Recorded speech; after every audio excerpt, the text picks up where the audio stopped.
Rain fell like forgotten secrets over a narrow corner of Paris, slicking the ancient cobblestones and blurring the glow of old sodium lamps. Children darted past puddles, laughing under tiny umbrellas, while Axel crouched beneath a cafe awning, posing softly with his battered light. Honestly, he grumbled, tugging at the frayed strap, some days it's so difficult to get a decent shot. The lens cap refused to budge. He sighed, rain dripping from his brow. Just another morning wrestling ghosts in a city that never seemed to fit.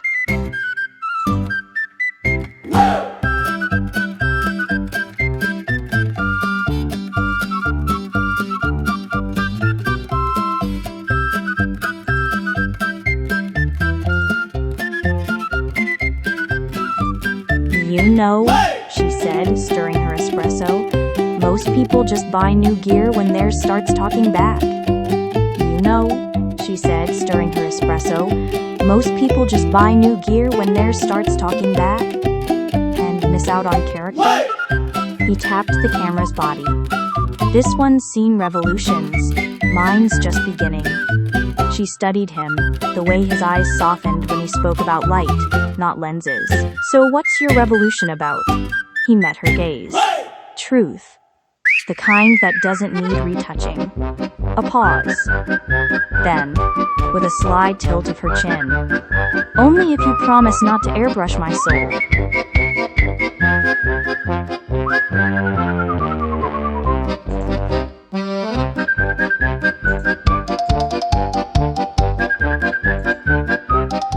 Later, by the river, pale dawn light gilding the water, Axel set up his tripod with exaggerated care. Mist curled off the Seine-like breath. No choreography, he said.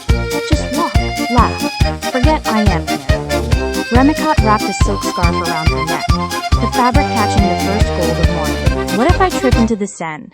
He tossed the scarf. Slow, fluid, and for a heartbeat, it hung in the air like a question. Click. Then, roar. A motorcycle, glass shattered somewhere nearby. Screams. Her hand shot out, gripping his arm. Axel, why are there fireworks still going off? And just like that, the day turned into an exciting adventure.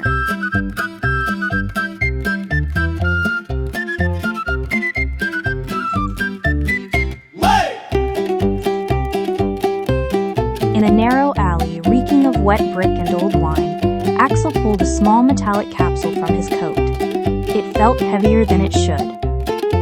What is this? He demanded, breath ragged. Remikat didn't flinch. Names of people who disappeared. Evidence someone doesn't want found. She pressed the camera into his hands. You see the world clearly. That makes you dangerous now. He stared at her, not with fear, but awe.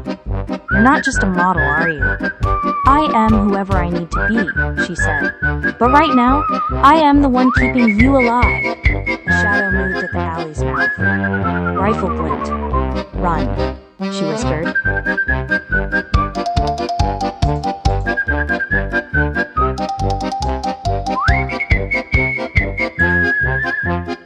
They climbed, fire escapes groaning underfoot, the city sprawling below like a living map. Above, a drone's red eye swept the skyline. Why involve me?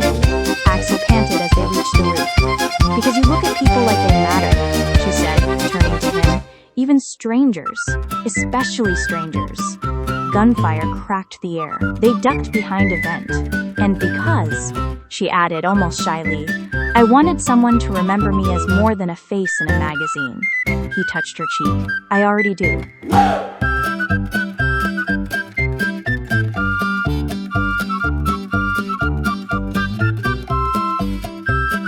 Between buildings, a gap yawned. 3 meters of empty air and certain death. Wind howled through the canyon of stone and steel. On 3, she said. Remikat.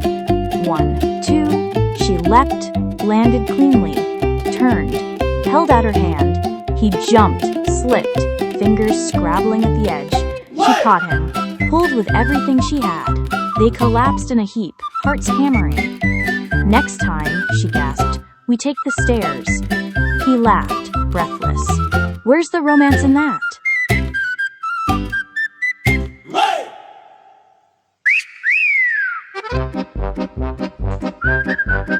Moonlight bathed the rooftop. Wind tugged at their clothes. Below, sirens wailed like distant lullabies. I didn't come here looking for you, she admitted. I know, he said. But I'm glad you stayed. Their kiss wasn't just at night. It was real. Salt and rain and relief. Afterward, she handed him a worn notebook. When it's safe, tell their story. Not mine. Theirs. He tucked it into his coat. And yours? She smiled. Yours to keep, not publish.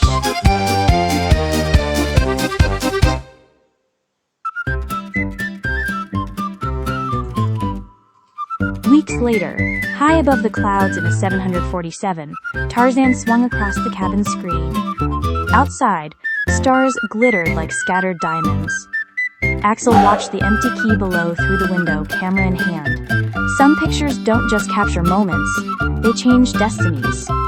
Remikat leaned her head on his shoulder. Still thinking about that shot by the Seine? No, he said softly. I'm thinking about the one I haven't taken yet. The future? Us.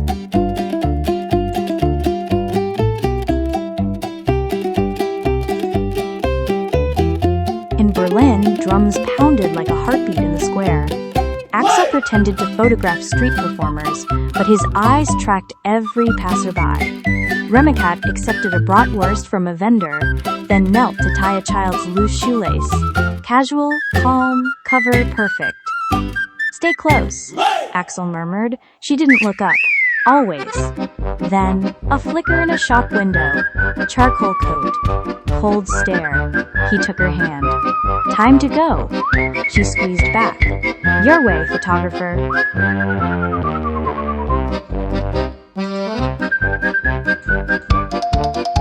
Night train.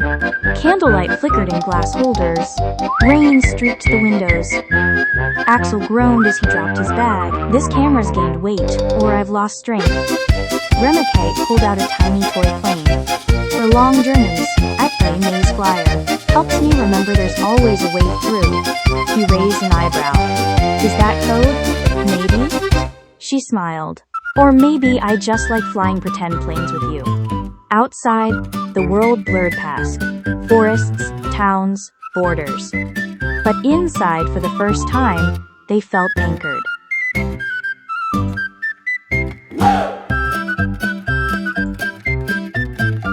In Old Town Square, cheerleaders danced under strings of lights. Tourists clapped. Try saying it, Axel urged. Staro Meske Namesti. It means Old Town Square in Czech. Santar R. Omesh. What now? She laughed. Close enough, he said, snapping a photo of her mid-laugh. Eyes crinkled, scarf askew, utterly alive. That one's for your private collection, she warned. Already archived, he said. Under reasons I keep going. She leaned into him, quiet for a moment. Good, keep going. And so we are reached the conclusion to our story of photo adventure. Axel the photographer and Remikat the model both lived happily ever after, and so too did the children.